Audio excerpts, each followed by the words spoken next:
you guys, welcome back. And today let's get right into it because I'm so excited about this one. I took a couple courses, classes, and this is what really supported me. So today we're going to be talking about sleep training. It is a game changer. It is amazing. Let's get right into it.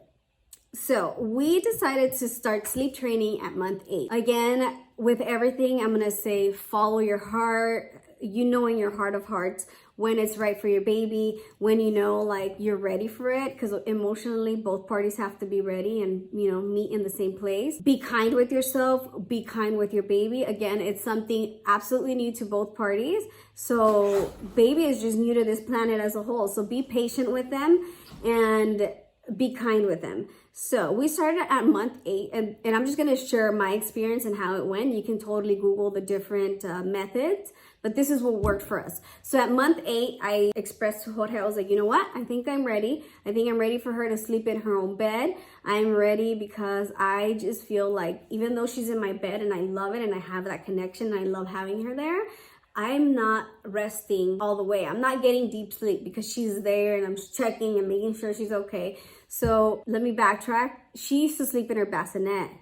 Always did. I would breastfeed, put her in her bassinet, breastfeed, put her in her bassinet. We started traveling and then there was no bassinet. So she started sleeping with us. And then we came back from our travels and she stayed in our bed. And so while we enjoyed that part and we loved it, I needed to get rest because I was starting to be delusional. So we decided, okay, let's start. And so I started taking a lot of classes online. I bought courses. And so my biggest takeaway from those courses was creating the best environment. That's number 1. Creating the best environment. What do I mean by that? What I mean by that is making sure the temperature in the room is right, whether it's too cold, it's too hot. Make sure that, Catalea is a hot baby. So I need to make sure she's not wearing stuff that's like extra warm. I'm always cold. She's not. So I'm making sure that stuff is not extra warm where she's going to be sweating. So setting up the right environment for her in temperature wise. In addition to that, making the room dark. So what we've always had anyways has been curtains that are blackout curtains. So these provide like this dark room. The last thing is white noise. Making sure that she has a white noise machine on. That helped in the beginning because when they're trying to figure it out, like anything can wake them up. I don't know if for us what helped was that I always have music blasting and she slept through it. But the white noise machine kind of tells her like, all right, it's time to sleep. It's like it's part of the routine. And lastly, when you're going to do night sleep, size up on the diaper. That was another one, which I was like, oh, that makes sense. So sizing up, because in the morning when she wakes up from her night sleep, like her diaper's full. So that was big. So that was my biggest takeaway from the training classes is providing the correct environment. So once we provided the correct environment, we move on to the next step, which is the doing of it. So when you decide you're ready, and don't let anyone tell you when you're ready, you'll know, both parties will be like, all right, let's do this. We can do this. So when you reach that point, make the move and commit. When I mean commit, it's like when you're going to do it and stick with it because you don't want to confuse them either. So this is new to them. This is all like very new to everyone, but don't confuse them either. So I did all my research because that's what I do. I did all my research. I debriefed my husband because my husband's not about details. He's like, all right, just tell me the game plan. So in a laser version, I was like, we're going to do this, this, and this. When she does this, we're doing this. When she does this, we're doing that. This is how it's going to go. And he's like, all right, let's do it. So I actually started her off during nap time. I know this isn't normal. Usually people start with just night sleep, but I was like, you know what? Let's just go right in. I just decided one day, like, let's go. First nap, here we go. Close the curtains, made sure she had her little sleeping sack. By the way, I'll link down below the sleeping sack that worked for us for month 0 to, I want to say month 6, month 8-ish. And then when she started like sleep training, I transitioned her out of her little cocoon one because she was just too big for it. But she still needed like a blanket, but I wasn't comfortable putting a blanket in there with her. So this is like a sleep sack more or less. Like her hands are out and free. You guys will see the picture. You guys can remove the sleeve. So this has definitely worked for her. Like she loves that sleeping sack. So that's what she sleeps in now. And then I'll link also what worked for us in the beginning because Catalea did not like being swaddled. Not all babies like being swaddled. She wanted to be here, so she was here. So I'll link those 2 below. So I put her in a sleeping sack. I make sure diaper's clean. Put her in a sleeping sack, close the curtains, turn on my white noise. How did it actually go down? So the first time, she just fell asleep. She didn't even cry. So I don't know if it was just because she was ready and she has a routine of she wants to sleep like about 3 times a day, and I know around the times. So she just fell right in, and I even called my husband, like, she just, like, there was no resistance. This is crazy. What's going on? So I was like, oh my gosh, celebration. Let's do it. Nap number 2 wasn't as easy. So I made sure, she came out, she played, she ate, she's belly's full, and I know it was nursing time. So I nursed her and I put her, in her little sack. She went, closed the curtain, and she cried and cried and cried. So me knowing this, like babies have different types of cries. When she doesn't reach that one cry, that ugly, like I'm abandoned cry, we didn't want to go in and like get her out or talk to her, touch her, or anything, right? So the first nap she did on her own, right? Second nap of the day, she was just not having it. So I allowed her to cry for about, I want to say 8 minutes. I let her cry for 8 minutes, and she was like confused because this is new to her. So I let her cry 8 minutes. I walked in, and because it wasn't that ugly cry, I just, I rubbed her right here, and I was like, Mommy, you're okay. You just got to take a nap. Mommy's right here, okay? And she kind of chilled out. But also being with, you don't want them used to like the rubbing, being what soothes them to sleep, because the whole point of this is for them to like teach themselves how to fall asleep. I just said, Mommy, you're okay. You're okay. Mommy's right here. You just need to take a nap, okay? Mom will be here when you wake up. And I walked right out. I did not pick her up. I did not interact more than that. She cried again. And so you go incrementing the time. So luckily for us, and I wrote all of this down, luckily I just went in once and she fell asleep. She like cried and she fell asleep. Night sleep came. That was a whole other ball game. It was like she knew like this was almost going to be like, all right, she means business.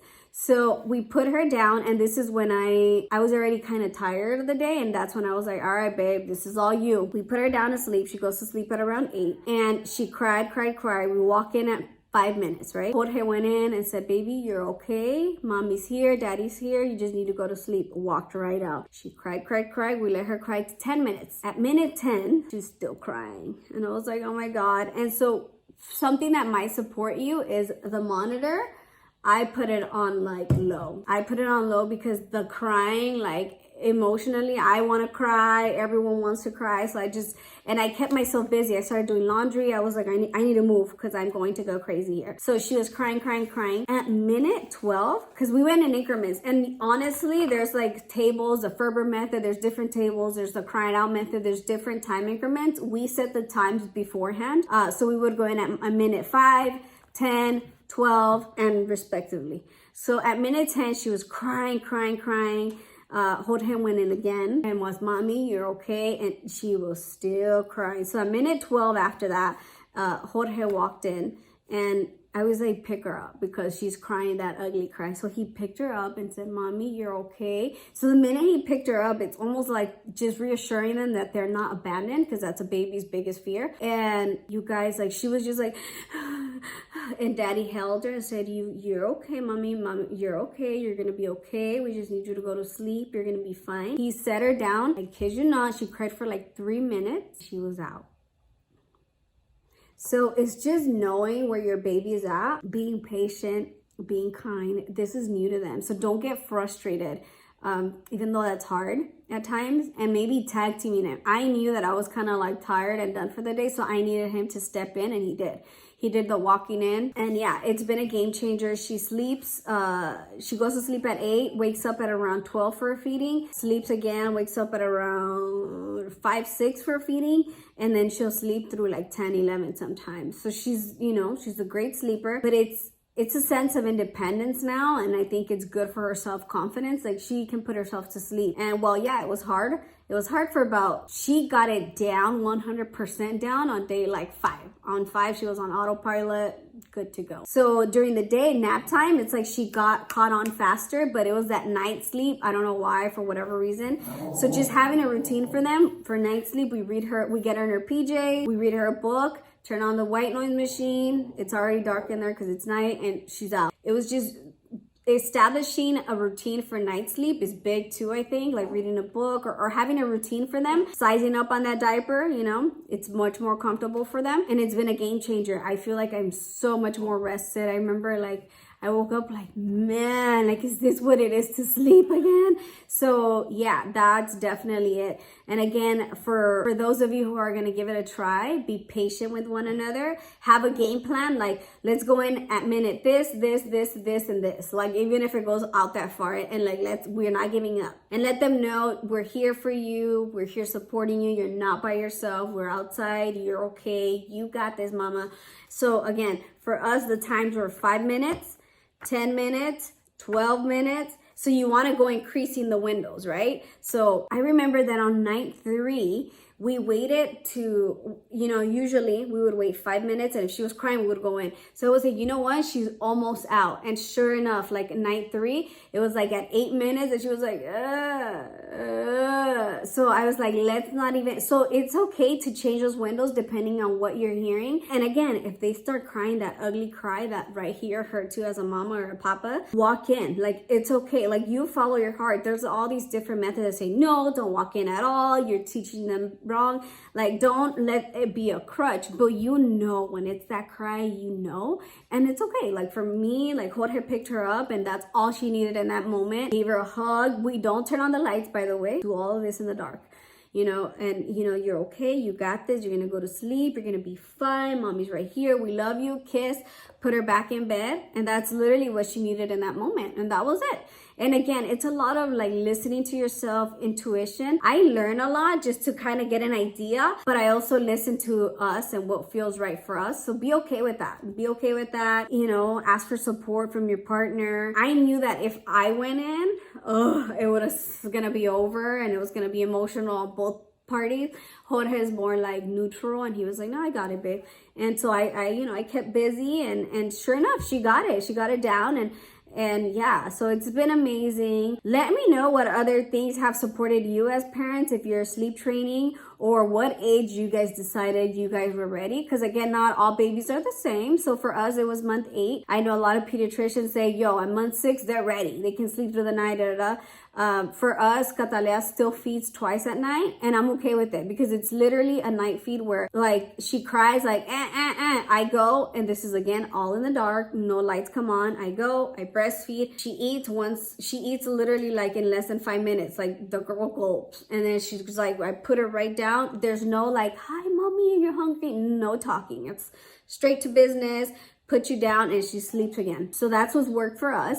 I know some pediatricians are like, oh, she doesn't need to eat, but I'm okay feeding her. Like, it doesn't bother. Some nights she won't get up at all. So again, it's just listening to your intuition, listening to yourself, what works for you guys, being kind to one another, and yeah, setting them up for success. So those have been my pointers for sleep training. Hopefully you guys find this helpful, get some tips from here, creating that environment. And make sure to like this video, subscribe, and comment below what age you guys started doing your sleep training, as well as any pointers you guys may have to share. So see you guys later.